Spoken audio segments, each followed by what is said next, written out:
untuk mempermudah berbagai proses baik penganggaran juga penyelenggaraan kegiatan yang berkaitan kerja-kerja Bawaslu Kabupaten secara independen, maka Bawaslu Kabupaten Kupang akan segera dijadikan satuan kerja atau Satker.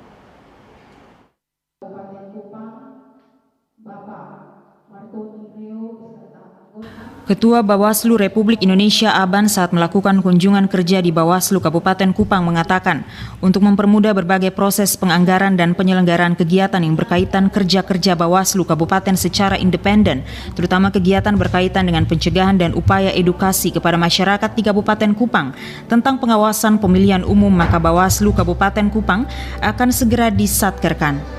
Satuan kerja atau Satker ini merupakan langkah yang diambil oleh Bawaslu Pusat untuk memberikan ruang bagi Bawaslu agar bisa berimprovisasi dalam kerja-kerja Bawaslu. Selama ini Satker Bawaslu berada di provinsi, sehingga Bawaslu Kabupaten tidak begitu leluasa mendesain berbagai kegiatan yang berkaitan dengan pengawasan. Aban menambahkan, tahun 2021 merupakan tahun bagi Bawaslu di Indonesia untuk melakukan konsolidasi internal juga untuk menghadapi pemilu 2024.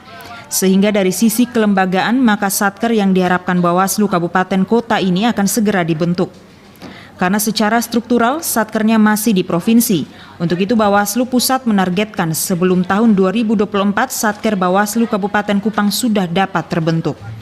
Jadi tahun ini adalah tahun bagi kami untuk konsolidasi internal dan juga tahun untuk menyiapkan diri menghadapi pemilu 2024.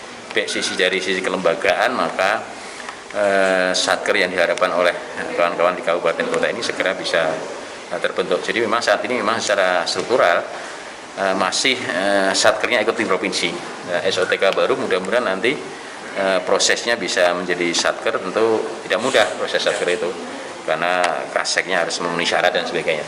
Tapi kami memang punya target di 514 kabupaten kota ini nantinya menghadapi pemilu 2024 semuanya sudah menjadi Satker.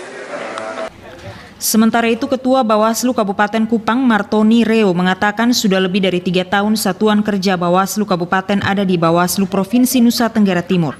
Berbagai kegiatan hingga pembiayaan yang akan dilakukan Bawaslu Kabupaten Kupang harus atas rekomendasi Bawaslu Provinsi. Sedangkan Bawaslu Kabupaten Kupang juga mempersiapkan sistem pengawasan terhadap pemilihan umum 2024 nanti. Yang perlu dilakukan adalah upaya pencegahan sebelum penyelenggaraan pemilu dan pengawasan secara kolaboratif dan partisipatif bersama masyarakat terhadap pemilu. Jadi setiap Bawaslu di seluruh Indonesia itu yang mendonasikan, jadi bukan anggaran dari lapangan. Martoni berharap Satker Bawaslu Kabupaten Kupang secepatnya terbentuk sehingga upaya pencegahan dan edukasi secara mandiri di Bawaslu Kabupaten Kupang terkait dengan pengawasan pemilu bisa berjalan. Dari Kabupaten Kupang, Kris Poto, TVRI NTT.